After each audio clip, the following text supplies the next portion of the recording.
오늘 우리에게 주시는 하나님의 말씀은 고린도 전서 9장 15절부터 19절까지입니다. 그러나 나는 이 권리를 조금도 행사하지 아니하였습니다. 또 나에게 그렇게 하여 달라고 이 말을 쓰는 것도 아닙니다. 그렇게 하느니 차라리 내가 죽는 편이 낫겠습니다. 아무도 나의 이 자랑거리를 헛되게 하지 못할 것입니다. 내가 복음을 전할지라도 그것이 나에게 자랑거리가 될 수 없습니다. 나는 어쩔 수 없이 그것을 해야만 합니다. 내가 복음을 전하지 않으면 나에게 화가 미칠 것입니다. 내가 자진해서 이 일을 하면 삭슬 받을 것입니다. 그러나 내가 마지못해서 하면 직무를 따라 한 것입니다. 그리하면 내가 받을 삭슬은 무엇이겠습니까? 그것은 내가 복음을 전할 때에 값없이 전하고 복음을 전하는 데 따르는 나의 권리를 이용하지 않는다는 그 사실입니다. 나는 어느 누구에게도 얽매이지 않은 자유로운 몸이지만 많은 사람을 얻으려고 스스로 모든 사람의 일로 종이 되었습니다.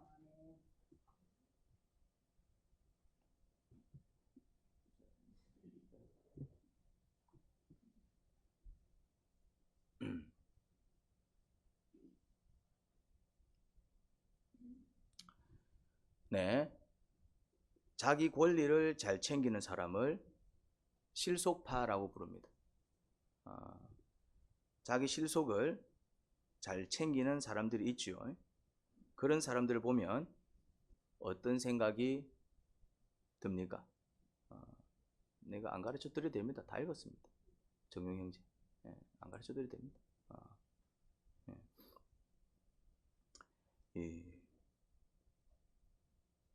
누릴 수 있는 권리를 다 찾아 누리는 사람, 그런 사람들이 있죠. 반면에 자기 권리를 잘 못 챙겨 먹는 사람도 있습니다. 자기 권리임에도 불구하고 해도 되나 하고 또 눈치 보는 사람도 있지요. 그런 사람 보면 어떤 생각이 듭니까? 저렇게 지 것도 하나 못 챙겨 먹고 또 어떻게 이 험난한 세상을 살 건지 또 그런 걱정스럽기도 합니다. 요즘은 해외여행이 빈번합니다. 이제 우리나라도 잘 사는 나라가 되어가지고 국내 여행보다 해외여행을 많이 선호하고 많이들 나갑니다. 호텔을 예약하지요. 그러면 실속파들은 뭘 꼼꼼하게 살필까요? 무료 서비스를 잘 살핍니다. 조식 무료. 그러면 평소에 늦게 일어나는 사람도 일찍 일어나서 조식 시간에 식당에 갑니다. 왜일까요? 조식 무료니까. 또 호텔 조식은 괜찮은 편입니다.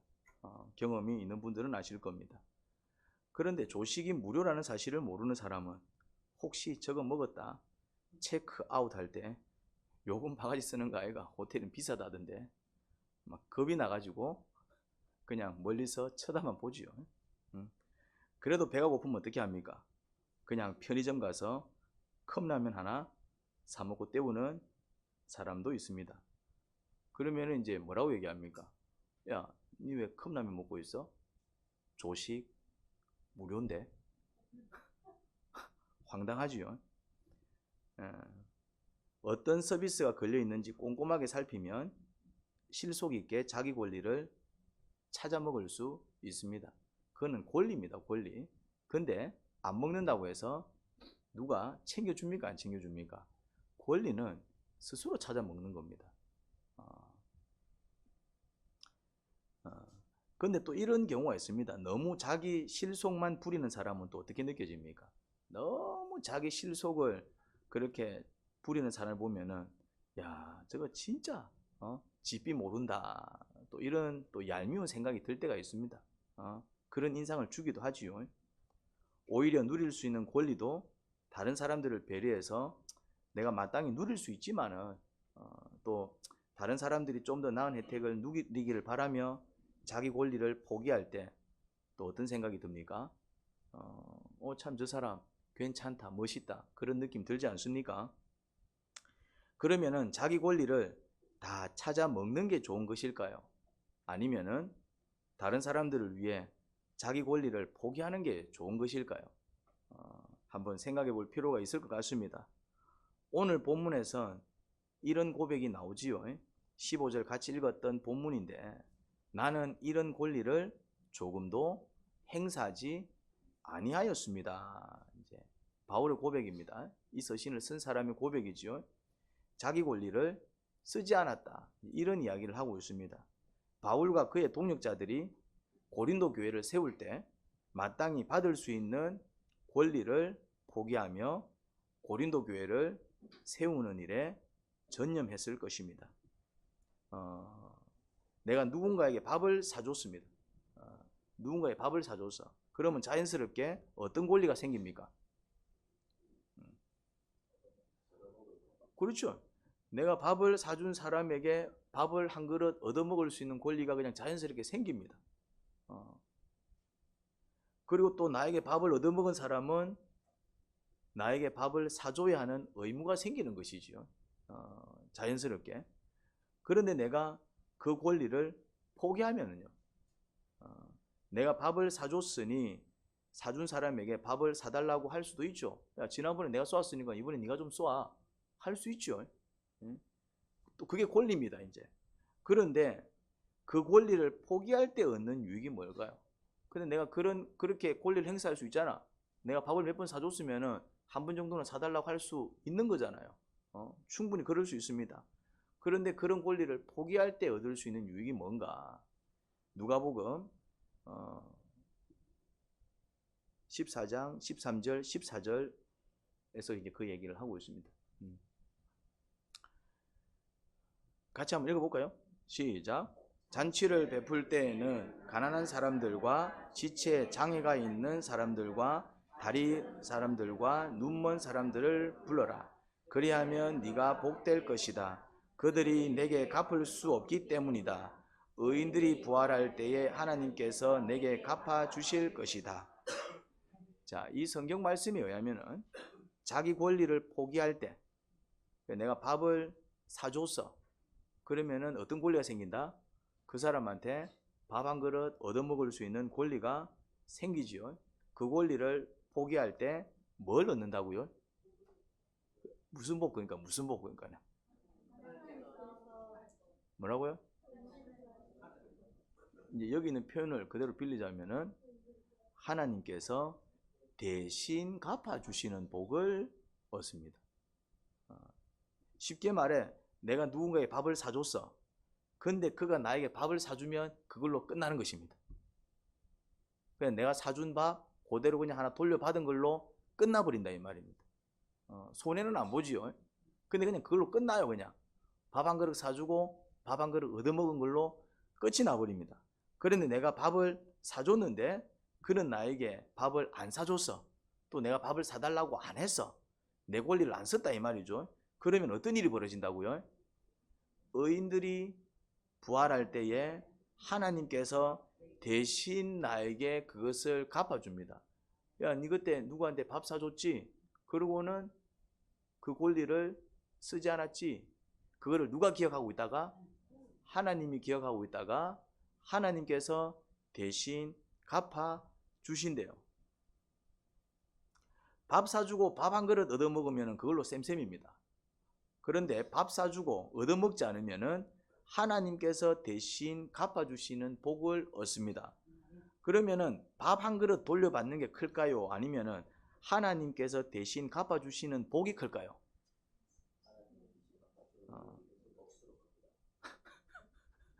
네, 할렐루야. 하나님은 하늘에 있는 것으로 나에게 갚아주시겠죠. 그러니까 내가 누군가에게 밥을 사줬는데 그가 고맙다고 그도 나에게 밥을 사주면 그걸로 끝인데, 근데 나는 누구에게 밥을 사줬는데 그가 나에게 밥을 안 사주면 손해입니까? 이익입니까? 손해처럼 느껴지지요. 오이씨, 나는 사줬는데 지는 왜 안 사줘? 그런 느낌이 듭니다. 이제 나는 이렇게 베풀었는데 지는 왜 나한테 안 해줘? 이런 권리는 내가 마땅히 누릴 수 있는데 왜 내 권리를 박탈하지? 그 인간에게 그럼 나도 안 사줘. 그럴 수도 있잖아요. 저런 인간은 나도 밥 안 사줘. 이럴 수 있잖아요. 하지만 이게 이익입니다. 그런 게 쌓여 있으면은, 그런 게 쌓여 있어. 나는 베풀었는데 안 받았어. 밥 사줬는데 나는 안 얻어먹었어. 그런 게 쌓여 있으면은 이게 마치 바보 같은 인생이요, 손해보는 인생 같은데, 그런 게 쌓여 있으면은 뭐가 많아질까요? 하나님으로부터 받을 게 많아집니다. 이제 포인트라는 말을 쓰네요. 네, 하나님한테 그 천국 포인트가 쌓입니다. 네. 그래서 성경은 아예 뭐라고 말을 합니까? 이렇게 말을 합니다. 만약에 누군가한테 밥을 사주고 싶잖아. 그러면은 갚을 게 없는 사람을 골라서 사주라고 얘기하고 있습니다. 성경은 아예 그렇게 얘기하고 있습니다. 딱 보고 내가 사줬을 때 저 사람은 막 2배, 3배로 갚아줄 사람이다. 그런 사람들한테는 뭐 사줘도 되고 안 사줘도 되고. 그런데 이제 정말 하늘의 포인트를 쌓고 싶으면은 누구를 골라서 사줘라? 저 사람은 죽었다 깨어나도 내가 밥을 몇 번 사줘도 못 사주겠다. 그런 사람은 어떤 사람일까요? 갚을 게 없는, 그렇죠. 뭐라고요? 가난하거나 아니면 이제 뭔가 어떤 경제적으로 형편이 어렵다든지. 예. 네, 그런 경우도 있고, 기억력이 또 둔한 사람이 있을 수 있어요. 얻어먹고도 기억 못하는 그런 사람 있을 수 있겠죠. 예. 손해보는 것 같지만은 그것이 천국의 천국 포인트를 쌓는 비법입니다. 그러면은 이제 그게 이제 쌓여 있는 만큼 하나님께서는 주십니다. 그 포인트만큼 주신다 이 말이죠. 받아 먹은 거에 대해서는 더 이상 하나님께서 주기 싫어서가 아니라 줄 게 없는 거예요. 이제 주려고 하니까 다 받아 먹은 거예요. 이제 그러면 주실 수가 없는 거예요. 주기 싫은 게 아니라. 그런데 자기 권리를 쓰지 않게 되면은 쓰지 않은 만큼 뭐가 쌓인다고요? 하늘에 이제 포인트가 쌓이는 겁니다. 그거를 성경은 상급이라고 표현합니다. 상급. 상급이라는 표현을 쓰고 있다 이 말이죠. 그런 게 막 쌓여요 이제. 그러면 이제 하나님께서 적절한 때에 이제 갚아주시는데, 하나님께서 갚아주시는 복이 뭘까? 2가지 축복이 있습니다. 2가지 축복. 일단 제가 발견한 거는 2가지가 있더라고요. 성경을 통해서. 또 더 있을 수도 있겠죠. 더 한번 찾아보시기 바랍니다. 일단 나는 2가지를 발견했어요. 이제. 하나님이 주시는 축복. 첫 번째는 천국 뷔페권입니다. 천국 잔치에 들어가 먹고 마실 수 있는 티켓을 얻습니다. 마태복음 25장을 보니까 양과 염소 비유가 나오는데, 양들은 어디에 들어갑니까? 잘 모릅니까? 그거 보면 영생에 들어갑니다. 너희는 영생으로 들어가라. 그리고 이제 그 영생이 뭔가 봤더니 이 혼인잔치에 들어가서 같이 먹고 마시는 그런 축복이더라고요. 혼인잔치. 천국 뷔페권입니다. 천국 뷔페권. 그래서 이제 이 사람들이 영생에 왜 들어가나, 이제 이런 천국 뷔페권을 왜 누리나 봤더니 내용이 이렇습니다. 예수님께서 줄일 때에 먹이고, 목마르실 때에 물을 마시우고, 병들었을 때 병문안 가고, 옥에 갇혔을 때 찾아줬답니다. 이유가 그거야. 그러니까 그들이 질문을 합니다. 저희가 언제 그랬죠? 이런 질문을 합니다. 언제 주님이 뭐 배가 고픈데 주님 밥 드세요. 우리가 언제 그랬고, 주님이 내가 목이 마르구나 했는데 언제 주님 물 한잔 하세요. 우리가 언제 그랬고, 그런 기억이 없어. 자기들은 기억도 없는 그런 것을 주님께서는 너희가 그렇게 했어 이러면서 영생 들어가 이러는 거예요. 이제 그러니까 질문한 거예요. 저희가 언제 그랬습니까? 아니 받아 먹더라도 뭔가 정당하게 받아 먹어야지. 자기들은 그런 기억이 없는데 그렇게 했다니까네. 뭐 주시는 건 감사한데 혹시 다른 사람한테 가야 될 게 이게 지금 나한테 잘못하나 싶기도 하고 뭔가 이제 황당해서 질문한 거예요. 이제 그런데 주님께서 이렇게 얘기합니다. 지극히 작은 자 한 사람에게 한 것이 바로 나에게 한 것이야. 이렇게 얘기합니다. 지극히 작은 자는 어떤 사람입니까? 밥 한 그릇 얻어먹고도 갚을 게 없는 사람이 지극히 작은 사람입니다. 여기서 말하는 지극히 작은 자라는 것은 키 작은 사람을 얘기하는 게 아니에요. 정덕가 자매님을 얘기하는 게 아니다 이 말입니다. 최송자 목자님을 얘기하는 게 아니다 이 말입니다. 좀 더 큽니까? 여기서 말하는 지극히 작은 자는 그런 사람을 얘기하는 게 아니다 이 말입니다. 밥 한 그릇 얻어먹고도 그냥 갚을 게 없어갖고 아유 감사합니다 감사합니다 잘 먹었습니다 잘 먹었습니다 그냥 그럴 수밖에 없는, 어찌 보면은 불쌍한 사람이고 뭐 가난한 사람이거나 아니면 뭐 장애가 있어서 스스로 이제 노동을 할 수 없어서 뭐 돈을 스스로 벌 수 없는 그런 부족한 사람일 것입니다. 쉽게 말해서 뭐 할 수 있는 능력이 안 되는 사람? 그렇죠. 갚을 게 없는 사람이다 이 말입니다. 한 그릇 얻어먹었다고 해서 다음에 내가 살게 이럴 수 없는 사람이다 이 말이죠. 근데 가만 생각해 보니까 그런 경험이 있어. 그런 경험이 있는 거예요. 이제 밥을 못 먹고 거득거리고 있는 사람한테 그래 이제 막 좀 안쓰러워 갖고 막 내가 뭐 그 사람을 위해서 뭘 해줄 수 있는 건 없고, 내 밥 먹을 때 뭐 하나 던졌다? 그냥 숟가락 하나 던져갖고 그냥 같이 드시지요. 그거 한 적은 있어. 근데 그거 한 적은 가만 생각해 보니까 그거는 한 적이 있는 것 같아. 그래. 이 목이 말라도 마실 물이 없어서 허걱거리고 허덕거리고 있는 사람, 아파도 옆에서 누구 하나 돌봐줄 사람이 없는 그런 불쌍한 사람, 감옥에 갇혀 있지만 누구 하나 찾아오지 않는 세상에서 버림받은 사람, 그들의 공통점은 도움받았을 때 갚을 게 없는 사람들입니다. 그런데 갚을 게 없는 사람을 도와주는 게 주님께서는 이렇게 얘기하고 있습니다. 네가 그런 사람들을 도와줬잖아. 그래서 내가 네한테 복 주는 거야. 표현이 이렇지가 않고 표현이 이래요. 나한테 했다 이렇게 얘기를 합니다. 나한테 했다. 그러면 그때 주님께서 뿅 변신하고 해가지고 야가 나를 잘생긴 안 생긴 테스트 하려고 주님께서 도수를 부려가지고 갑자기 이렇게 노숙자로 변해가지고 나타나신 것일까요? 아닙니다. 주님께서 이제 옥살이 하는 불쌍한 사람으로 뿅 하고 도수를 부려서 변신을 해서 그냥 막 이렇게 옥에 갇혔을까요? 아닙니다. 그냥 그 사람은 그냥 불쌍한 사람이에요. 그냥 주님께서 뿅 하고 도수를 부린 것도 아니고 그냥 이 땅을 살아가 보면은 우리 가운데에 어떤 사람들이 많다. 내보다 잘 사는 사람들도 많지만은 어떤 사람들이 많다. 내보다 못 사는 사람들이 훨씬 더 많습니다. 그런데 우리 눈에는 내보다 잘 사는 사람들만 보여요. 왜 그럴까요? 욕심 때문에 그렇습니다. 조금만 마음을 비우고 사실은 세상을 이렇게 쳐다보면은 내보다 잘 먹고 잘 사는 사람들보다 내보다 힘들게 사는 사람들이 훨씬 더 많습니다. 목사님 저는 수급자입니다. 저는 막 파산 신청해놨습니다. 저는 뭐 개인 회생 중입니다. 그래서 자기가 제일 불쌍할 것 같죠. 살펴보면 그럼에도 불구하고 내 형편보다 내 처지보다 더 힘든 사람 훨씬 더 많습니다. 파산 신청해놔도 새끼 다 먹더라고요. 우리나라 사람들은. 개인 회생 중인데도 우리나라 사람들은 때로는 뭐 이렇게 만나는 거 많이 먹더라고요. 근데 요새 뭐 TV 보면은 어떤 선조들 많이 있습니까? 똥물 마시는 애들 나와요. 아프리카 애들. 그거 먹으면 병드는 줄 알지만은 그거밖에 먹을 게 없으니까네. 내 처지가 힘들다고요? 힘들죠. 그런데 이렇게 세상을 보면은 내보다 더 힘들게 아프게 살아가는 지극히 작은 자들이 사실은요 훨씬 더 많습니다. 근데 그런 사람들이 눈에 안 보이는 이유가 뭘까요? 죄송한 얘기지만은 다 내 욕심 때문입니다. 내비 모르는. 조금만 이렇게 들여다보면은 나도 힘들지만은 내보다 더한 사람 천지 빼깔입니다. 사실은.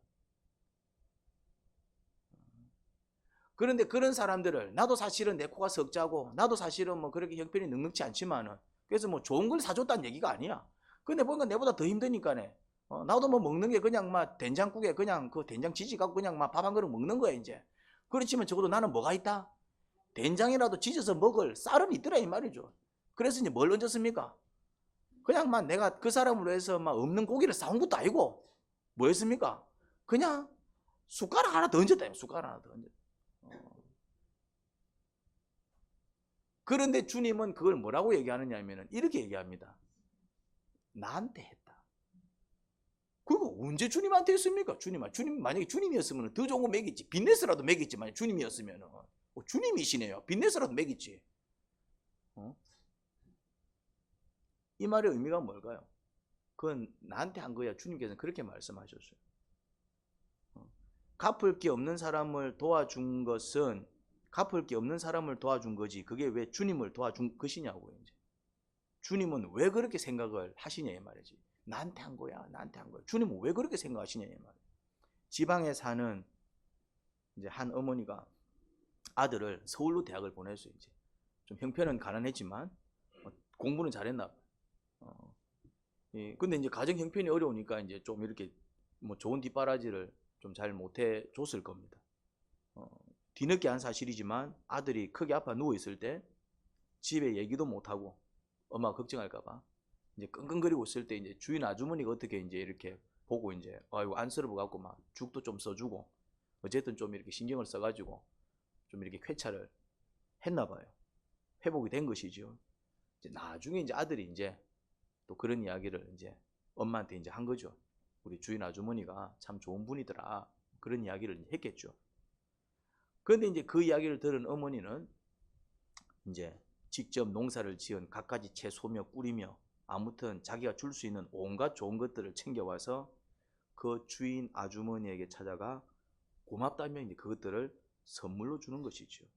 어머니는 왜 자기 아들을 잘 챙겨준 주인 아주머니에게 그렇게 감사를 표현했을까요?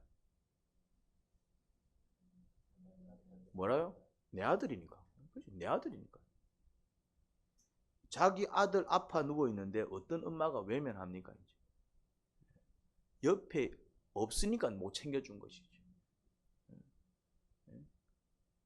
그런데 이제 주인 아주머니가 아들을 보살펴 준 게 꼭 자기한테 해준 것처럼 느껴졌다 이 말입니다. 이게 부모의 마음 아닙니까? 자, 봅시다. 밥을 못 먹고 있는 사람. 예수님은 천국에서 그 사람을 보실까요? 안 보실까요? 그럼 어떤 마음이겠어요? 발을 동동 굴리는 거예요. 내가 쟤네들 옆에 있었으면은 내가 돌 가지고도 내가 떡 만들어서 내가 먹일 수 있는데 지금 예수님 어디 계십니까? 천국에 올라가셨어요. 근데 지금 밥을 못 먹고 있는 그 사람이 보여요, 안 보여요? 보여요. 내 사랑하는 아들. 근데 밥도 못 먹고 내가 제 옆에 있었으면은 돌을 가지고 내가 떡을 만들어서라도 내가 먹였을 텐데 어쩌지 하고 계시는데 예수님을 잘 섬기는 사람이 그런 예수님의 마음으로 밥을 먹을 때 갚을 것도 없는 사람인데 그냥 예수님의 마음으로 예수님은 저런 사람을 어떻게 보실까? 참 내가 예수님은 아니지만은 내가 그래도 이 정도 사랑은 내가 또 베풀며 살아야 되지 않을까?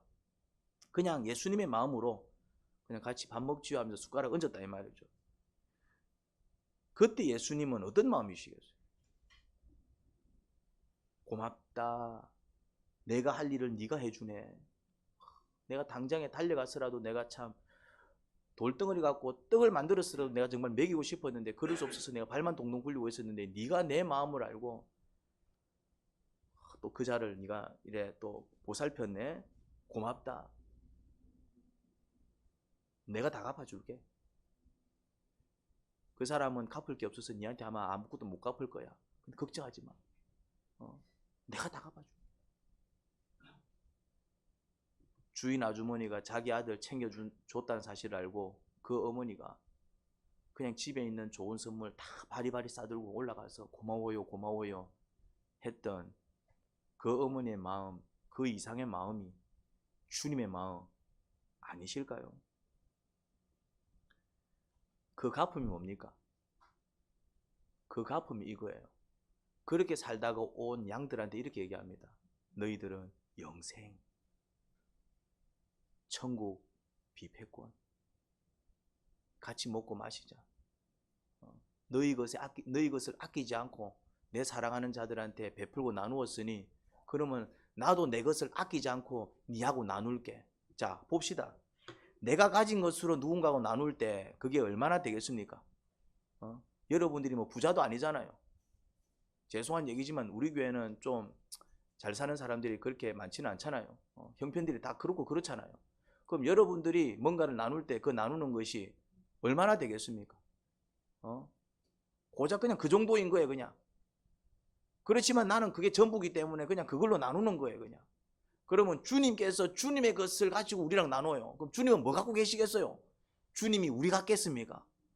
주님이 가지고 계신 것으로 너 나랑 같이 먹자. 주님이 당신께서 가지고 계신 것으로 너 나랑 같이 누리자. 이럴 때 주님께서 당신의 것을 우리랑 공유할 때 그 주님께서 내놓는 그 하늘 상급은 어떻게 했냐 이 말입니다.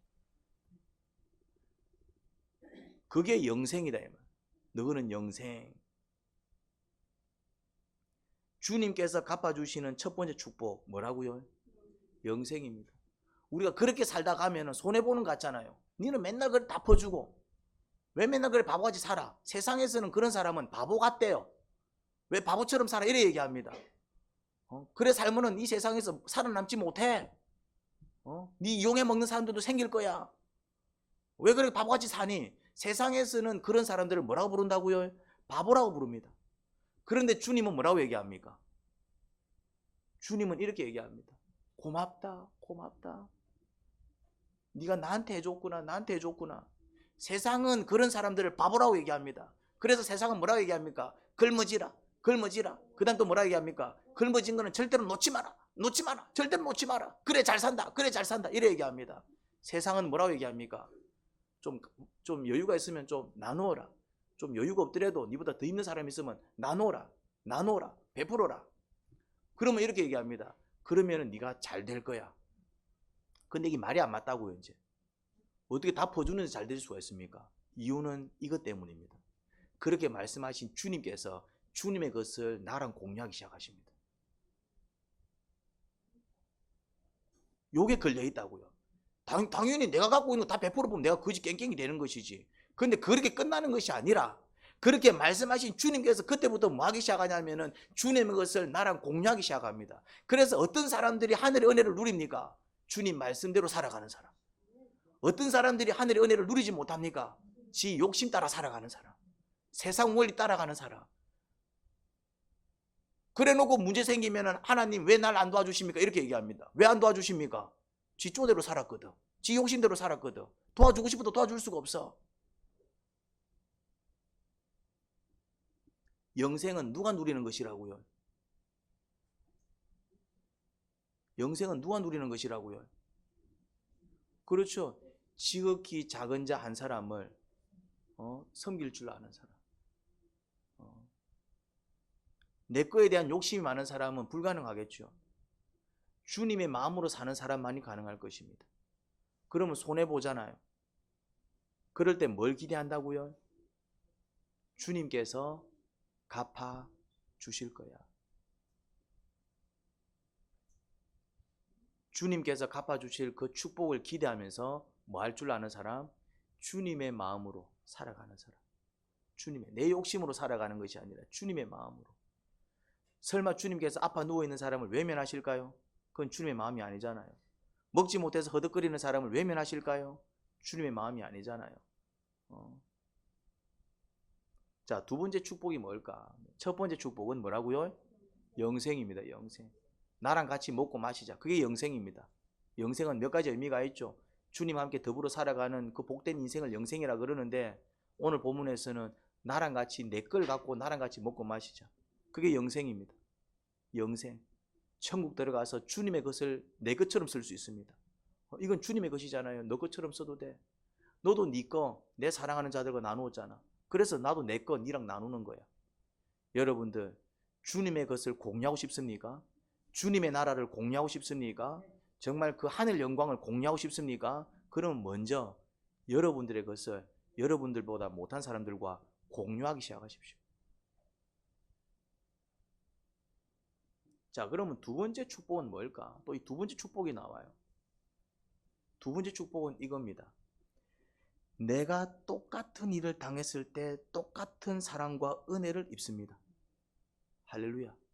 다시 말해. 살다 보면은 나도 아파서 병들어 누워 있을 때 있을까요? 없을까요?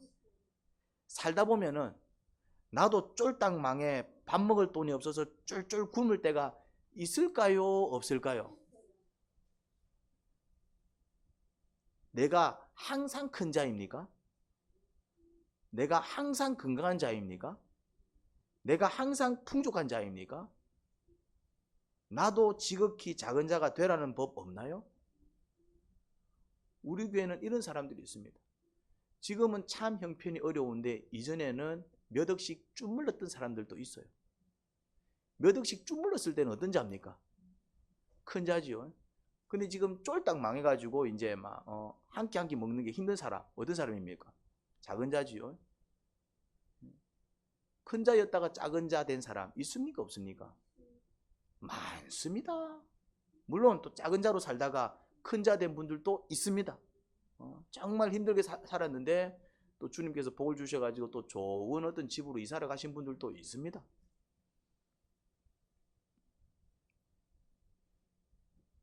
가진 거 다 날리고 가난해지지 말라는 법 있나요? 그런데 있을 때 베푼 사람은 내가 그 지경이 됐을 때 똑같은 은혜를 입습니다. 보험이 그렇잖아요. 내가 건강할 때 보험 넣으면 어떤 느낌이 듭니까? 보험회사가 뭐처럼 느껴집니까? 도둑놈처럼 느껴집니다. 그래서 옛날에는 보험회사를 뭐라고 불렀다? 저 도둑놈들. 옛날에는 진짜 그렇게 표현을 많이 썼습니다. 근데 왜 요즘은 젊은 사람들이 다 기본적으로 보험을 몇 개씩 다 갖고 있습니까? 도둑놈인데 왜 들어요? 도둑놈들인데 왜 들어? 자기들이 도둑놈들이라고 하면 해놓고는 왜 들지요? 보험은 내가 건강할 때, 내가 큰 자일 때는 보험회사가 도둑놈 같아요. 그런데 보험은 언제 진가를 발휘합니까? 내가 지극히 작은 자가 되었을 때, 암에 딱 걸려가지고 내가 이제 막 죽을 지경에 이르고 경제적으로 이제 그 병원비를 충당할 수 없는 상황이 됐을 때, 그때 뭐가 진가를 발휘하기 시작합니까? 그냥 매달 이렇게 막 이 도둑놈들 도둑놈하고 넣었던 그 보험이 뭐가 됩니까? 효자 노릇을 합니다. 그 맛을 본 사람들이 뭘 느끼기 시작합니까? 보험을 넣고 그것을 지켜본 사람들이 보험이 이럴 때 정말 유용하네. 그 소문이 나서 지금은 보험회사를 도둑놈들이라고 하지 않습니다. 맞습니다. 내가 큰 자여서 나보다 못한 사람들을 도와줄 때는 어떤 느낌이 듭니까? 손해보는 것 같고 왜 맨날 나는 이렇게 살아야 돼? 근데 사실은 퍼줄 게 있어서 나누는 게 복일까요? 아니면은 지극히 작은 자여서 정말 누가 뭘 베풀어도 갚을 게 없이 살아가는 게 사실은 복일까요? 무슨 말인지 이해가 됩니까? 그런데 나도 살다 보면은 어떨 때가 있다고요? 나도 살다 보면은 지극히 작은 자가 되어서 은혜 받을 때에 갚을 게 없어서 그냥 고마워요 할 수밖에 없는 그런 상황이 있다 없다? 있습니다. 그런데 그래도 내가 큰 자일 때, 그래도 내가 좀 뭔가를 가졌을 때, 그래도 내가 건강할 때 내 거야 하면서 우기지 않고 이거 다 주님께서 주신 건데 그러면서 주님의 마음으로 또 나보다 못한 사람들을 찾아서 이렇게 베푼 사람들은 첫 번째 축복은 영생이지만은 두 번째 축복은 뭐라고요? 때로는 나도 살다 보면은 이런저런 이유로 지극히 작은 자가 되었을 때 어떤 은혜를 입는다고요? 동일한 은혜를 입습니다. 내가 도왔던 사람이 나를 찾아와 나를 돕습니다. 그러고 얘기하죠. 뭐라고 얘기합니까? 야, 니도 내 힘들었을 때 날 도와줬잖아. 그런데 생각지 못한 사람이 나를 찾아와 나를 돕습니다. 그럼 저 사람은 왜 나를 돕지? 그때 기도하면 이런 음성이 들립니다. 네가 나한테 잘했잖아. 주님께서. 그래서 내가 니를 돕는 거야. 그러면은 그 사람은 누가 보낸 자란 얘기입니까? 나는 그 사람한테 뭘 해준 것도 없는데 생각지도 못한 사람인데 저 사람은 어떻게 알고 나를 돕지? 그렇게 주님께서 말씀하시더라 이 말입니다. 마태복음 7장 12절입니다.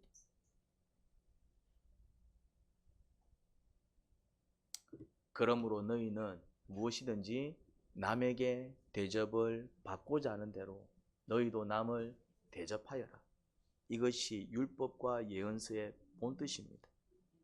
성경은 진리입니다. 이런 구절들이 곳곳에서 나옵니다. 이게 무슨 말씀입니까? 남을 대접하면 나도 대접을 받아요. 누구한테 대접을 받을까요? 첫째는 내가 대접한 그 사람이 나를 기억해서 나에게 대접해 주겠죠. 두 번째는 또 누가 나를 대접할까요? 내가 남에게 대접할 때 또 누가 나한테 대접을 해줄까요? 주님께서 나한테 대접을 해준다 이 말입니다. 갚을 게 없는 사람을 도와보세요. 내가 갚을 게 없을 때 똑같은 도움을 받는다니까요. 하나님 아버지, 주님의 마음으로 이 땅을 살아가게 하세요. 세상 마음, 인간 마음, 그런 마음으로 살다가 당장에는 좋을지 몰라도 하늘에서 받을 상급 하나 없어지고 늘 아버지를 실망시키는 삶을 살겠죠. 나중에 영벌 받을 수 있습니다. 너희는 내가 배가 고플 때 먹을 것도 안 주고 목마를 때 마실 것도 안 주고 우리가 언제 그랬습니까? 지극히 작은 자 한 사람한테 하지 아니한 게 나한테 하지 아니한 거야. 그런 소리 들으면은 어찌 감당하려고요? 하나님 아버지, 주님의 마음으로 지극히 작은 자들을 섬길 수 있는 그런 섬김의 자세를 갖겠습니다. 그런 결단을 해봅니다. 그렇게 살아갈 수 있도록 도와주세요. 예수님 이름으로 기도합니다. 아멘.